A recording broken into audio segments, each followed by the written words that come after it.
Merci, Monsieur le Président, Messieurs les assesseurs. Professeur Keita, est-ce que vous confirmez que vous avez découvert vous-même, ou en tout cas des médecins qui étaient dans votre service, des débris, des résidus de bois? Pas moi-même. Oui, ok. Pas moi-même. Dans les parties génitales de certaines femmes. Dans les parties génitales de ces femmes, oui. Est-ce que vous confirmez également, professeur Keita, que certaines femmes ont déclaré à ces médecins-là qui étaient dans votre service, qu'on avait introduit dans leurs organes sexuels des baïonnettes? Des canons de fusil. Des canons de fusil aussi. Et est-ce que ces médecins vous ont rapporté qu'ils ont constaté des blessures sur ces femmes-là? Ah oui, bien sûr. Parce qu'on ne peut émettre qu'il s'agit d'une suspicion de viol s'il n'y a pas de traces. Professeur, est-ce que vous avez eu connaissance du nombre de femmes qui ont eu des problèmes psychologiques ou psychiatriques? Psychiatriques, peut-être qu'il y en a une ou deux, mais psychologiques, elles en ont toutes. Est-ce que certaines avaient contracté le VIH? Oui. Autant que je me souvienne, une. Vos services ont-ils délivré des certificats médicaux à ces femmes-là? Ces femmes ont eu les certificats, oui. Mais surtout, ces femmes ont été déclarées, ont été mises sur une liste sous anonymat, puisque c'est ce qu'on nous demande dans ce genre de situation. Les personnes ne sont pas obligées de répondre à d'autres questions. Donc elles ont des numéros et non pas de noms. Je ne peux pas vous donner de noms, parce que non que des numéros. Oui, vous ne pouvez pas de toute façon, parce qu'en fait, les femmes victimes de violences sexuelles, au cours de ce procès, ont été entendues dans le cadre du huis clos. C'était pour préserver leur sécurité, préserver leur dignité aussi. Professeur, je vais rebondir sur quelque chose que la directrice de l'hôpital a dit ici. Elle dit qu'elle n'a pas eu connaissance qu'il y ait eu, en tout cas, une agression de l'hôpital au point que ça soit quelque chose de grave. Est-ce que vous confirmez, est-ce que vous pouvez nous donner l'heure à laquelle ces bombes lacrymogènes se sont retrouvées à l'intérieur de l'hôpital? C'était dans l'après-midi. C'était en tout cas au-delà de 17 heures. Mais je ne peux pas. Il y a plusieurs années que ça s'est passé. Je ne peux pas vous donner d'heure précise, mais c'était dans l'après-midi, proche de la soirée. Il était plus de 17 heures, ça j'en suis sûr. D'accord. Et dans ce cas de figure, qui n'est pas un cas de figure normal, est-ce qu'il est possible que lorsque une agression comme ça est perpétrée contre un hôpital qui reçoit cette vague de personnes blessées, de victimes de violences sexuelles, est-ce qu'il est possible que dans le cadre de l'organisation des services de l'hôpital, que vous ayez eu un point, un staff pour parler de ça, ou au moins pour échanger des informations sur la conduite à tenir? Bon, vous savez, l'hôpital, c'est un peu compliqué. Les staffs sont interservices. C'est-à-dire que chaque matin, toutes les équipes se réunissent pour discuter de leurs problèmes, des évacuations qu'il y a eu entre les autres services, et puis les chefs de service s'informent sur le devenir des personnes qui ont été vues et qui ont été référées dans une autre unité de l'hôpital. Après, tous les mois, il y a ce qu'on appelle le monitorage. Le monitorage, c'est une activité qui est aussi administrative et clinique, où on discute des cas qui ont été vus, tous les cas qui ont été vus dans l'hôpital, mais aussi des décisions administratives qui ont été prises. C'est au cours de ce genre de réunion que tout ce qui s'est passé dans le mois peut être discuté. Ok, je rebondis encore sur la même question, professeur. Est-ce que vous estimez que ce type d'agression, que l'hôpital d'Onka a subi, était quelque chose de spécial ce jour-là? C'est spécial, oui, parce que ce n'est pas habituel quand même qu'un hôpital reçoive des fumigènes. Ok, je vous pose cette question parce que vous savez, on est tous quand même dans ce pays depuis plusieurs années et on sait qu'il y a eu un certain nombre de violences des années bien avant 2009. On se rappelle de 2007 où les mêmes actes de violence avaient été perpétrés, où on a empêché des prises en charge médicales. Quand même, on peut dénoter une certaine forme de culture de la violence dans ce pays, monsieur professeur. Vous, en tant que médecin, vous pouvez le confirmer. Ça, je confirme, hein, mais nous sommes tous citoyens de ce pays, nous avons tous vécu et nous savons ce qui se passe. Oui, oui. Professeur, moi je suis profane de tout ce qui est médical, mais on s'y intéresse parce qu'on est des hommes de droit, on est des avocats, donc on est tenu d'avoir une certaine culture qui va au-delà de la culture juridique. Je veux savoir, est-ce qu'en 2009 déjà, est-ce qu'il existait un protocole de prise en charge des violences sexuelles? Ah oui, ça existait. Et c'est justement ce protocole, pour respecter tous les aspects de ce protocole, que l'UNFPA et l'UNICEF en particulier, plus l'OMS, ont déposé ce qu'on appelle des kits de prévention. Dans les kits de prévention, comme je vous l'ai dit, il y a plusieurs aspects. Hein. Il y a la prévention des maladies infectieuses de façon générale, telles que l'hépatite B. On demande de vacciner toutes les personnes qui ont subi ce genre de parce qu'elles peuvent être contaminées par l'hépatite B. Il y a le kit VIH, on a dit sexuellement transmissible. Il y a les différents prélèvements, les prélèvements dans tous les orifices, pour être sûr qu'il n'y a pas eu un germe. Et un traitement est délivré dans le cadre de la prévention de l'infection banale jusqu'à la prévention du VIH pendant un certain nombre de jours pour protéger la personne. Et aussi, bien sûr, il y a ce qu'on appelle la pilule du lendemain, pour éventuellement empêcher les grossesse non désirées, qui sont dans ce cas-là effectivement des grossesses non désirées, donc, bien évidemment. Il y a tous ces éléments-là qui sont dans le kit. Et ce kit existe.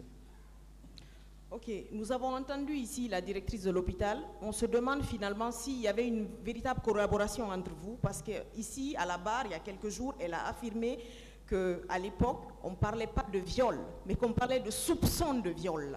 Ça évoque quelque chose en moi, professeur Keita, parce que vous, en tant que gynécologue, vos services ont quand même vu des femmes qui avaient des morceaux de débit, qui étaient blessées dans leur chair, dans leur sang, et que elle, directrice de l'hôpital, qu'elle vienne nous évoquer ici des soupçons de viol, c'est quand même difficile à comprendre. Non, peut-être... elle voulait parler de suspicion de viol, parce que ce n'est pas au médecin de déclarer un état de viol, ça ne fait pas partie de notre fonction. Notre fonction, c'est de décrire les lésions qui ont été constatées et la possibilité d'un viol. C'est le magistrat qui prononce qu'il s'agit bien d'un viol en ayant recoupé les informations et rassemblé tous les éléments de preuve qui lui permettent de dire que c'est un viol. D'accord. Professeur, il y a plusieurs femmes qui sont passées ici au huis clos. Certaines ont déclaré que suite à l'agression sexuelle qu'elles ont subie, elles ont eu, en fait, elles ont encore aujourd'hui des infections à répétition sur les organes génitaux et qui sont des infections qui reviennent à chaque fois. Est-ce que vous, en tant que gynécologue, vous pouvez l'expliquer? Et est-ce qu'éventuellement, il y aurait un lien entre ça et le trauma qu'elles ont subi? Le trauma, évidemment, parce que de toutes les façons, une femme violée n'oubliera pas ce jour-là pendant toute sa vie.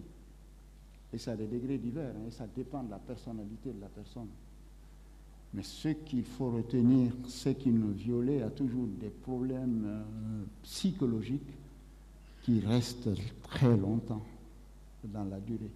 Et certaines n'oublient jamais. Et il arrive des moments où elles ont des vraies crises de détresse, plusieurs années après. Ça, c'est quelque chose qui existe, effectivement. Ok, en tant que professionnel, vous estimez que les femmes qui s'en sortent le mieux, qui ont une certaine capacité de résilience, sont celles qui sont quand même dans un environnement, soit qu'elles sont indépendantes économiquement, ou alors elles sont dans un environnement familial qui leur apporte un certain soutien.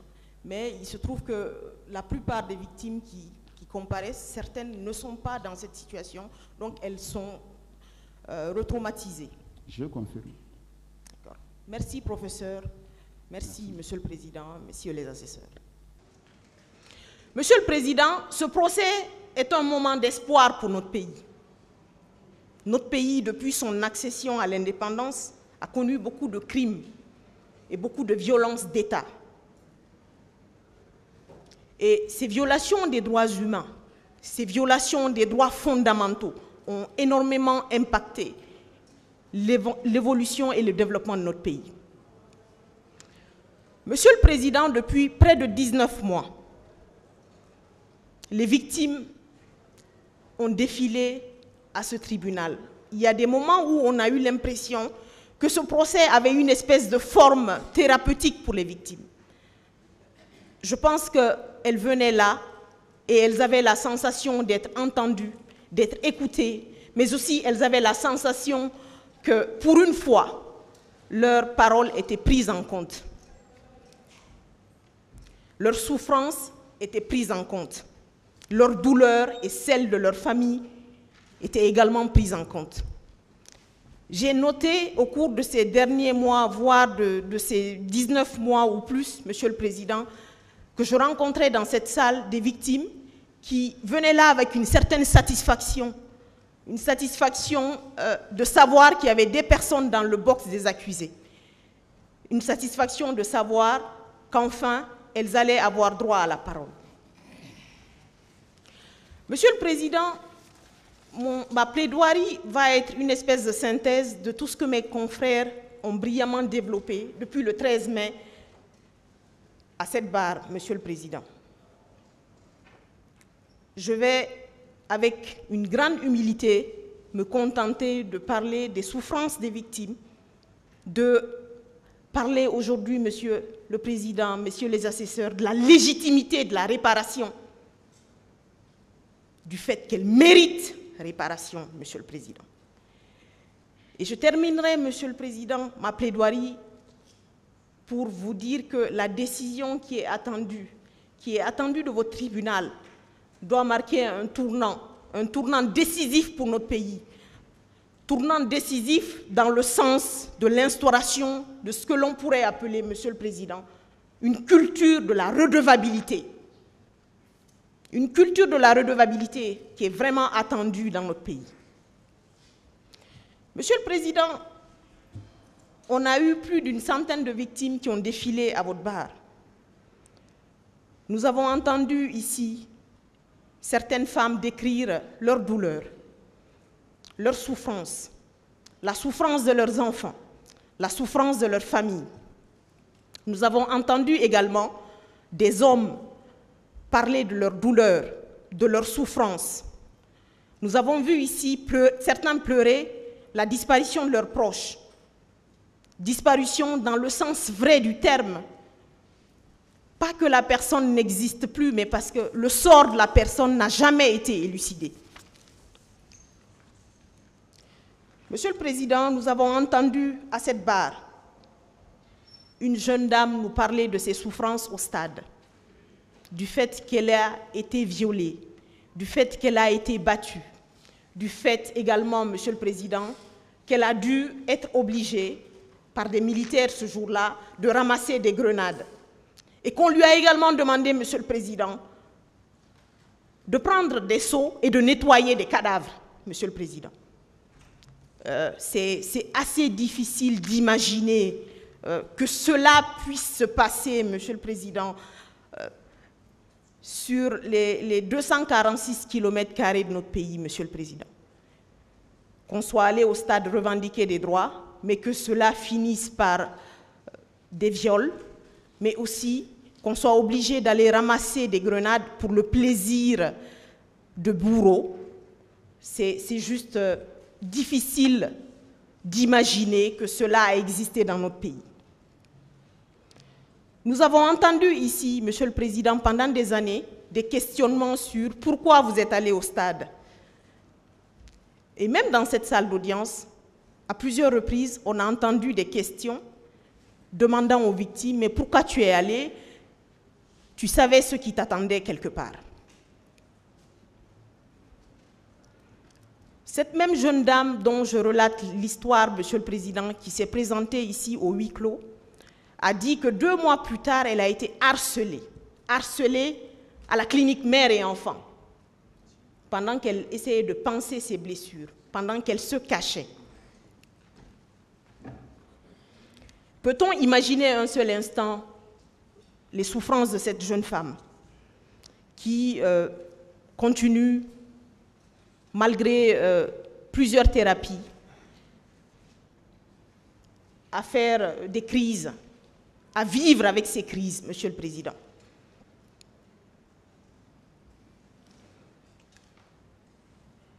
Nous avons également, dans cette salle, eu la chance d'écouter un certain nombre de gens qu'on pourrait appeler des experts.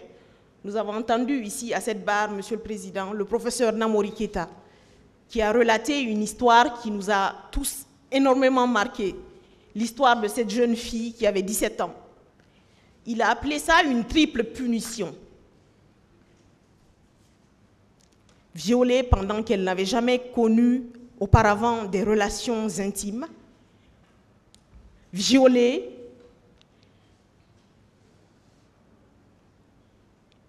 parce qu'en Guinée, à cette époque-là, les victimes se cachaient, elles n'avaient pas eu la chance d'avoir accès à ce qu'on pourrait appeler un protocole médical qui aurait pu lui éviter une infection sexuellement transmissible. Une triple punition, cette même jeune fille s'est retrouvée avec une grossesse à l'âge de 17 ans. Monsieur le Président, on a vu des hommes défiler à cette barre. On a entendu un certain monsieur parler de ses souffrances, du fait qu'il a été torturé au stade, du fait qu'il a été battu, du fait également, Monsieur le Président, qu'il lui a fallu 2 ans, 8 mois de traitement ambulatoire et même parfois de traitement à l'hôpital pour pouvoir s'en sortir. Et je pense, Monsieur le Président, que vous vous souviendrez, messieurs les assesseurs, de tous ces événements et de tout ce qui a été relaté ici au moment de prendre votre décision.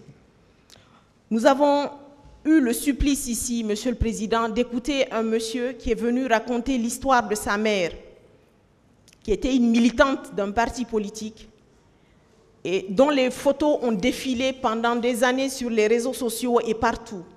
Et Monsieur le Président, pendant longtemps, moi j'ai cru que ces images étaient des images d'un pays en guerre.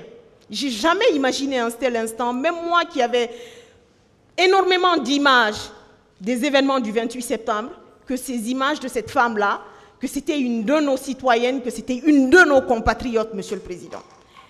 Une femme couchée au beau milieu de plein de gens morts, écrasés, les os brisés.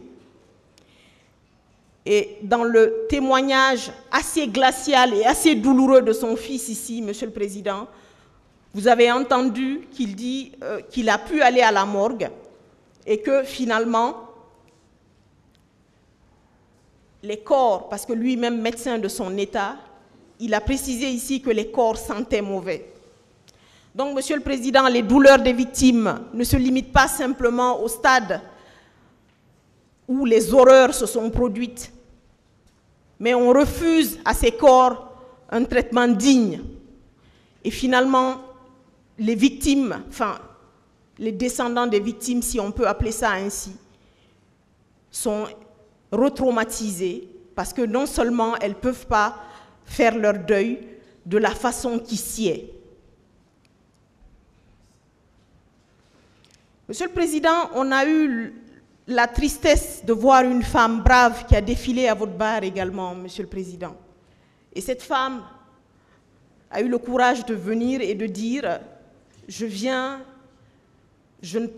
préfère parler devant les caméras, je préfère dire ce qui m'est arrivé, je préfère retranscrire mes souffrances, parce que ce n'est pas à moi de raser les murs, Monsieur le Président, c'est à eux de raser les murs, c'est à eux de se cacher. » C'est pour décrire un peu, Monsieur le Président, l'ampleur des souffrances des victimes. Et ça, je pense que ce procès aura quand même servi à cela.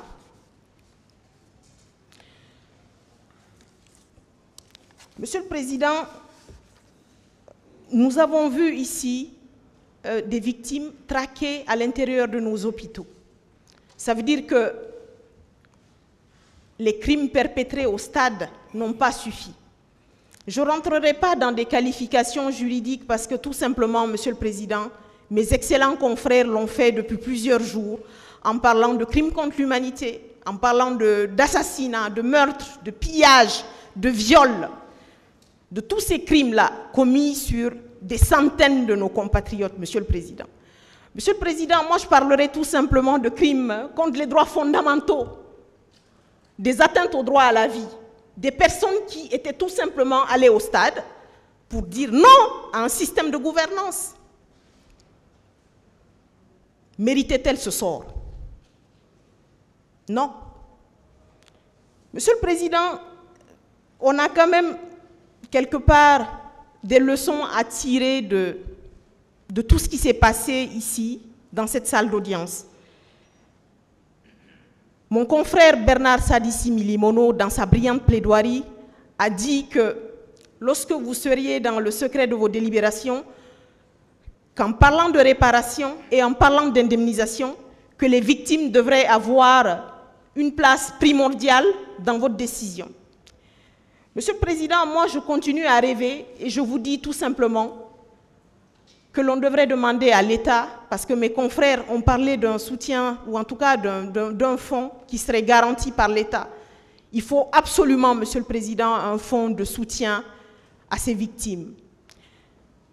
J'ai eu quelque part, Monsieur le Président, depuis le début de ce procès, j'ai eu la chance ou la malchance de voir des victimes en transe. J'ai vu certaines parler de sang sur leur corps.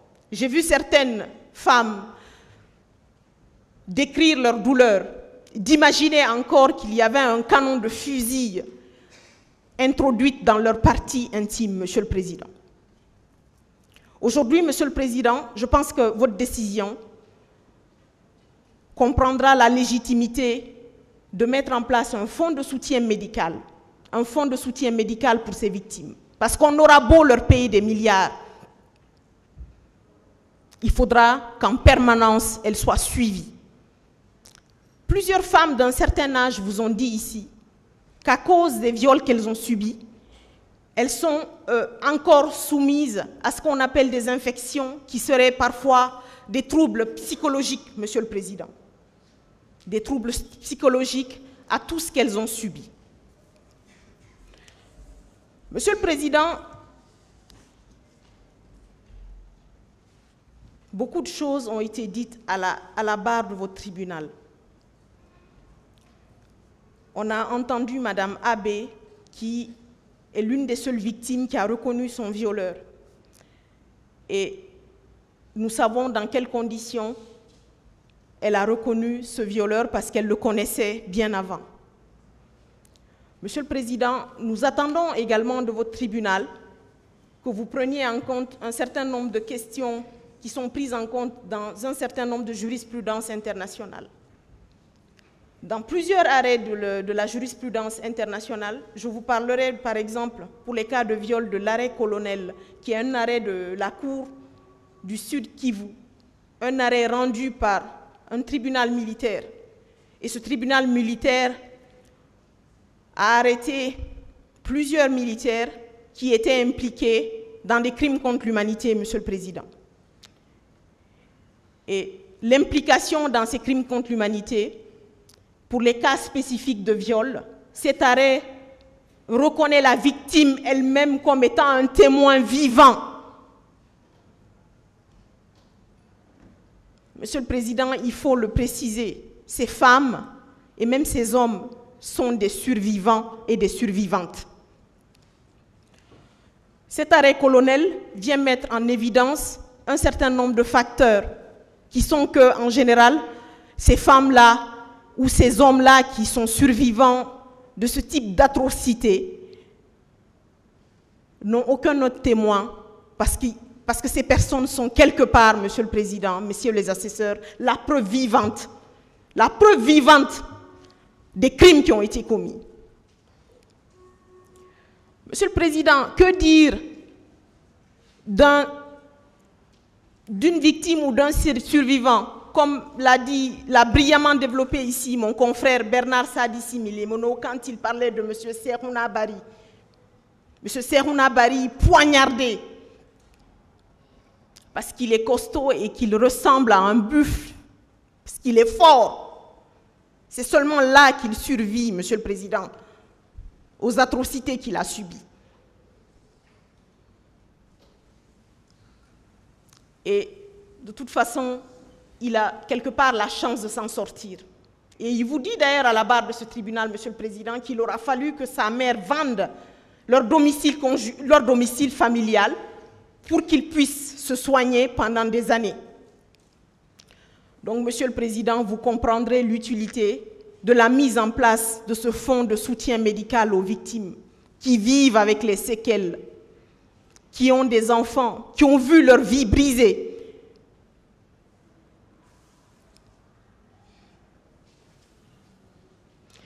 Monsieur le Président, je vais un peu plus m'attarder sur les questions de redevabilité, qui sont des questions sensibles dans notre pays.